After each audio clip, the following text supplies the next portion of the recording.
Hello बच्चों। आज की इस वीडियो में हम क्लास 7 मैथ्स के चैप्टर नंबर 6 नंबर प्ले के मैजिक स्क्वायर पे बेस्ड क्वेश्चन आंसर करेंगे। तो चलिए स्टार्ट करते हैं अपने फर्स्ट क्वेश्चन से। फर्स्ट क्वेश्चन क्या कह रहा है? Using this generalised form find a magic square if centre number is 25। ठीक है, अगर सेंटर मैजिक स्क्वायर हमें निकालने जिसका सेंटर नंबर क्या है 25 है, तो सबसे पहले हम अपनी जनरलाइज्ड फॉर्म लिख लेते हैं। जनरलाइज्ड फॉर्म हमारी क्या थी? हमारा सेंटर पे क्या होता है? हमारा एम होता है। एम हमारा सेंटर नंबर होता है। ठीक है, एम के फर्स्ट रो में अगर हम देखें तो फर्स्ट रो में आता है हमारा m+3। ठीक है, ये +3 हो गया। अब इसके बाद आएगा आपका -4, फिर आएगा आपका +1। ठीक, अब यहाँ पे टॉप पे क्या है? हमारा m+3 है, तो इसके लास्ट में हमारा क्या हो जाएगा? m-3। ठीक है, यहाँ पे क्या है? m+1 है, तो इसके यहाँ सबसे फर्स्ट स्टार्टिंग में क्या हो जाएगा? पहली कॉलम के लास्ट में m-1। ठीक है, m के इधर साइड हमारा क्या आ जाएगा? m-2 आएगा, प्लस माइनस। ठीक है, और इधर क्या आ जाएगा? हमारा m+2। यहाँ -4 है, तो यहाँ नीचे क्या आ जाएगा? +4। ये हमारी जनरलाइज्ड फॉर्म है। इसी फॉर्म को देखते हुए हमें अपना मैजिक स्क्वायर बनाना है जिसका सेंटर नंबर हमें दिया है 25। ठीक है, तो m क्या हो गया? 25 हो गया। ठीक है, फिर इसके ऊपर का निकालेंगे 25 - 4, तो ये कितना हो जाएगा हमारा? 25 - 4 21। ठीक है, ऐसे ही हमारा कितना हो जाएगा? 25 + 1 26 हो गया ये।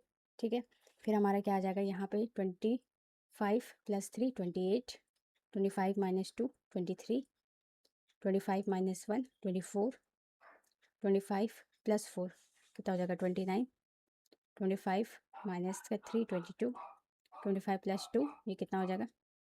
27। तो ये हो गई हमारी मैजिक स्क्वायर। ठीक है, वे मैजिक स्क्वायर होने के लिए इसके रो का और इसके कॉलम का और इसके डायगोनल्स का सम क्या होना चाहिए? इक्वल होना चाहिए।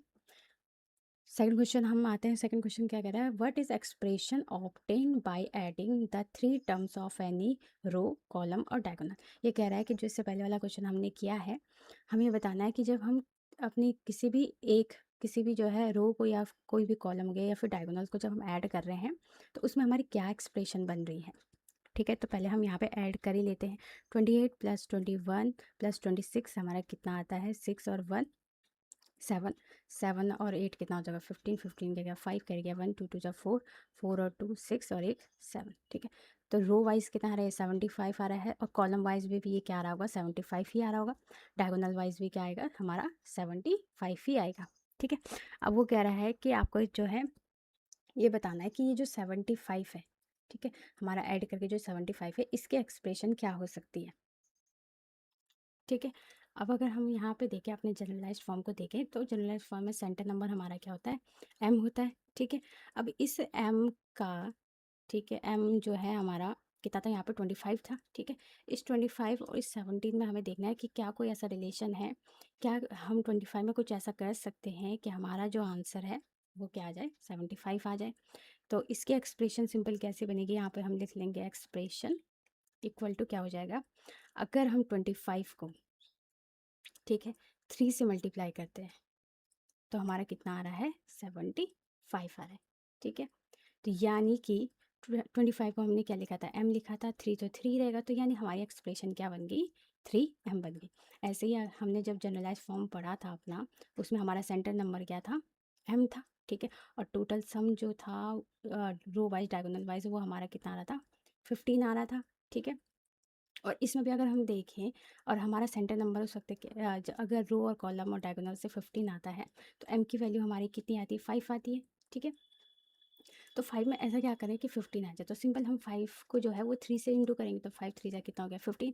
तो यहाँ पे भी जो है अगर हम देखें अपनी एक्सप्रेशन क्या बनेगी? 3m ही बनेगी। ठीक है, तो हमारी एक्सप्रेशन क्या हो जाएगी? ये हो जाएगी हमारी 3m। ये क्या हो जाएगा इसका आंसर, और m जो होगा वो हमारा क्या होगा? Centre number. ठीक है, अब आते हैं हम अपने थर्ड क्वेश्चन में। थर्ड क्वेश्चन क्या कह रहा है? Write the result obtaining adding to every terms in generalise form. ये कह रहा है कि जो हमारे पास जनरलाइज फॉर्म थी उसमें अगर हम जो है +1 करते हैं तो क्या होगा। ठीक है, तो जनरलाइज फॉर्म हमारी क्या थी? यहाँ पे m था, सेंटर नंबर m था, m में क्या कर देंगे हम? +1 कर देंगे तो m+1 हो जाएगा। ठीक है, यहाँ पे क्या था? m+3, तो 3 में 1 जोड़ देंगे तो हमारा कितना हो जाएगा? 4। ठीक है, यहाँ पे m+1 था तो +1 कितना हो जाएगा? 2 हो जाएगा। ठीक है, यहाँ पे हमारा प्लस का 4 था, तो ये प्लस का 4 और 1 कितना हो जाएगा? 5। ठीक है, अब हम करेंगे माइनस। यहाँ पे हमारा था m-4। ठीक है, ये लिखा है m-4, ठीक है। 4 में से 1 गया तो कितना हो जाएगा, ये हमारा 3, तो यहाँ पे कितना हो जाएगा m-3, ठीक है। फिर यहाँ पे 2 था, 2 में से 1 गया तो 1 आ जाएगा, तो यहाँ पे कितना हो जाएगा हमारा m-1, ठीक है। यहाँ पे 1 था, 1 में से 1 गया तो हमारा कितना आ जाएगा, 1 में से 1 गया, ये कितना हो जाएगा सिंपल m, ठीक है।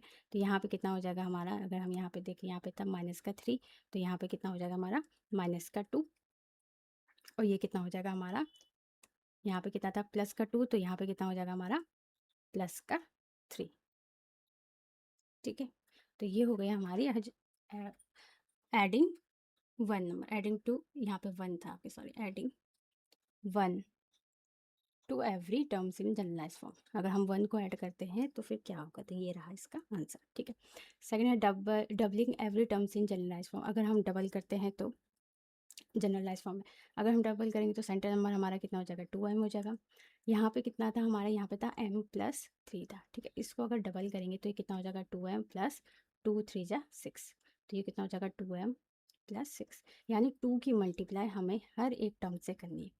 यहाँ पे हमारा था m-4, तो ये कितना हो जाएगा 2m - 4 2 जा 8, ठीक है। हर जगह जो है 2m ही आएगा, बस पीछे के जो होंगे नंबर्स उनकी मल्टीप्लाई हमें किससे करनी है, 2 से करनी है।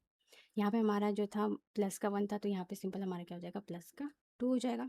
अब ये 2m + 2 है, तो यहाँ पे कितना हो जाएगा 2m - 2, यहाँ पे 2m + 6 है, तो यहाँ पे कितना हो जाएगा 2m - 6, 2m + 8, तो यहाँ पे कितना हो 2m प्लस, सॉरी माइनस का 8 है, तो यहाँ नीचे क्या हो जाएगा प्लस का 8, यहाँ पे हमारा कितना हो जाएगा 2m - 4, तो इधर साइड क्या हो जाएगा 2m + 4, ठीक है। अगर हम डबल करते हैं तो ये हमारी जनरलाइज फॉर्म हो गई। अगर हम एडिंग 1 करते हैं तो ये हमारी जनरलाइज फॉर्म हो गई, ठीक है। अब करते हैं हम नेक्स्ट क्वेश्चन की ओर। नेक्स्ट क्वेश्चन ये कह रहा है, create a magic square whose magic sum is 60। हमें मैजिक सम दिया है और इस मैजिक सम से हमें क्या निकालना है, पहले अपना सेंटर नंबर निकालना है, ठीक है। तो सेंटर नंबर कैसे निकालते थे, हम लिखेंगे अब सेंटर नंबर इक्वल टू क्या हो जाएगा हमारा, मैजिक सम अपॉन 3, ठीक है। मैजिक सम कितना है 60, 60/3, तो कितना 3 1 जा 3, 3 2 जा 6, तो सेंटर नंबर हमारा कितना आ गया 20, तो हम यहाँ पे लिखेंगे 20, ठीक है। 20 में से जो है हम 4 को अगर लेस करेंगे, ये था हमारा जनरलाइज फॉर्म m-4, यानी 20 - 4, इधर पे आते हैं, तो यहाँ पे क्या हो जाएगा 20 - 4, तो ये कितना हो जाएगा हमारा 20 - 4, तो ये हो जाएगा हमारा 16, ठीक है। यहाँ पे प्लस का 3 था, तो ये हो जाएगा 23, यहाँ पे हमारा सॉरी, यहाँ पे हमारा था प्लस का 1, तो ये कितना हो जाएगा हमारा, ये हो जाएगा हमारा 21, ये 21 है, तो यहाँ पे कितना हो जाएगा 19, ये 23 है, तो यहाँ पे कितना हो जाएगा 70, ठीक है। 20 यहाँ पे हमारा था प्लस का 2, 22, यहाँ पे 2 कम था, तो ये हो जाएगा 18, ठीक है। यहाँ पे प्लस का 4 था 24, तो ये बन गया हमारी मैजिक स्क्वायर। अब इसमें जो है हम अगर रो वाइज और कॉलम वाइज अगर हम ऐड करेंगे तो इन सब का सम जो होगा वो क्या आएगा, हमारा इक्वल आएगा, ठीक है। इक्वल आ रहा है तो यानी जो हमने मैजिक स्क्वायर बनाए है एकदम करेक्ट है, ठीक है। नेक्स्ट क्वेश्चन करते हैं, is it is possible to get a magic square by filling 9 non consecutive number. अब ये कह रहा है 9 नॉन कॉन्जिक्यूटिव नंबर फिल करने हैं, फिर हमको मैजिक स्क्वायर बनानी है। देखो पहले हम समझते हैं कॉन्जिक्यूटिव नंबर और नॉन कॉन्जिक्यूटिव नंबर क्या होता है। यहाँ पे हम पहले लिखेंगे कॉन्जिक्यूटिव नंबर, कॉन्जिक्यूटिव नंबर क्या होता है, कॉन्जिक्यूटिव मतलब होता है लगातार एक के बाद एक, तो जैसे हमारा मतलब 1 2 3 4 5 अप टू इन्फिनिटी, ठीक है। तो ये होते हैं हमारे कॉन्जिक्यूटिव नंबर, ठीक है।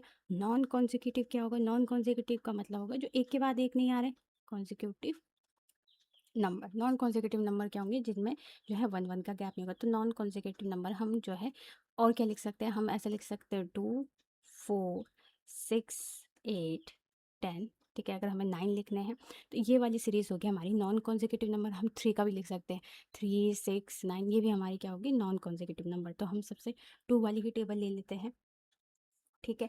तो 2 4 से ये हो गए, हमने कहाँ तक लेने हैं, हमने 9 नंबर लेने हैं, ठीक है। तो हम कहाँ तक जाएंगे, 18 तक जाएंगे। तो 10 हो गया, 12 हो गया, 14 हो गया, 16 हो गया और 18 हो गया। तो ये 9 हमारे क्या होंगे, नॉन कॉन्जिक्यूटिव नंबर। कॉन्जिक्यूटिव यानी +1 +1 +1, इन्हें कहते हैं कॉन्जिक्यूटिव नंबर, ठीक है। नॉन कॉन्जिक्यूटिव जिसमें +1 ना हो तो हम गैप क्या ले लेते हैं, हमारा +2 का ले लेते हैं। हम +3 भी लिख सकते हैं, +4 भी कर सकते हैं, ठीक है। लेकिन कॉन्जिक्यूटिव 1 2 3 4 लगातार नंबर हमारे कह सकते हैं, जैसे 20 21 22 23, ये हमारे कॉन्जिक्यूटिव नंबर होंगे। और ऐसे हम अगर लेते 21 के बाद अगर हम 2 का या 3 का इस तरह का गैप लेंगे तो वो नॉन कॉन्जिक्यूटिव नंबर होते हैं, ठीक है। अब इन्हीं नॉन कॉन्जिक्यूटिव से हमें जो है अपनी मैजिक स्क्वायर बनानी है, ठीक है। तो सबसे पहले हम यहाँ पे अपना रो और कॉलम बना लेते हैं। ये हो गया हमारी 3 रो, ये हो गया हमारे 3 रो और 3 कॉलम, ठीक है।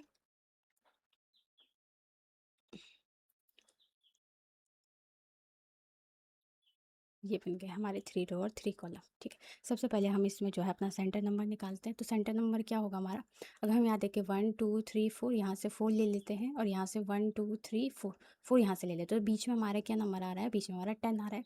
तो हम सेंटर नंबर क्या लिख देते हैं, 10 लिख लेते हैं। अगर आप इनका सम निकाल दो, तो सम निकाल के उसको जो है 3 से डिवाइड कर दो, वहाँ से भी आपका सेंटर नंबर भी आ सकता है। तो ठीक है, ये हो गया हमारा 10, ठीक है। अब 10 के ऊपर क्या था हमारा, 10 माइनस का 4, ठीक है। तो ये कितना हो जाएगा, 10 10 माइनस 4 हमारा कितना हो गया, 6, ठीक है। यहाँ पे प्लस का 3 था तो ये हो जाएगा 13, ठीक है। यहाँ पे हमारा प्लस का 1 था तो ये हो जाएगा 11, यहाँ पे माइनस का 2 था, ये हो जाएगा 8, यहाँ पे प्लस 2 था, ये हो जाएगा 12, 10 और 4 कितना हो जाएगा हमारा 14, यहाँ पे हमारा हो जाएगा 7 और इधर हो जाएगा हमारा 9, ठीक है। तो ये बन गई हमारी मैजिक स्क्वायर। अब मैजिक स्क्वायर कन्फर्म करने के लिए हमें इनके रो का और कॉलम का और डायगोनल का सम देखना पड़ेगा।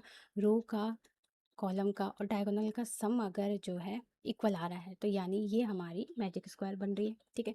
तो हम पहले अपनी एक रो को ऐड कर लेते हैं। तो फर्स्ट रो को अगर अगर हम ऐड करेंगे तो कितना हो जाएगा, 6 और 1 कितना हो गया, 7 7 और 3 कितना हो जाएगा हमारा, ये 10 कैरी गया, 0 कैरी गया, 1 1 2 और एक 3, 30 हो गया, ठीक है। अगर कॉलम वाइज करें तो इस पहले कॉलम को अगर हम ऐड करेंगे तो इनका भी सम कितना हो जाएगा, 13 9, ये हो जाएगा हमारा 30। इनका भी सम कितना आ रहा है, 13। अगर लास्ट वाले को भी करें तो इनका भी सम कितना आ रहा है, 13। डायगोनल वाइज भी अगर हम करेंगे तब भी कितना आ रहा है सम हमारा, 30। तो यानी ये जो हमने मैजिक स्क्वायर बनाई है ये एकदम क्या है, करेक्ट है, ठीक है।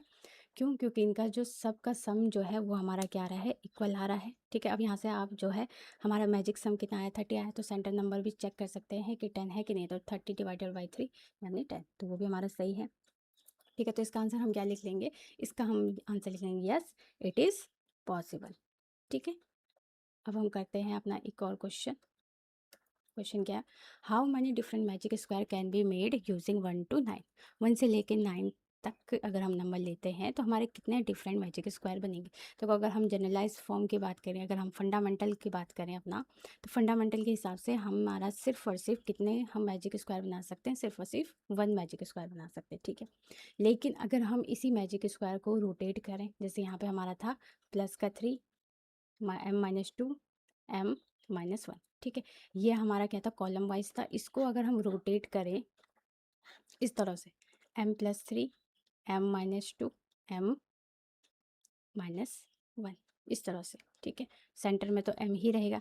अगर हम इसे रोटेट करें तो रोटेट करके हमारे कितने मैजिक स्क्वायर बन सकते हैं, हमारे बन सकते हैं 8, ठीक है।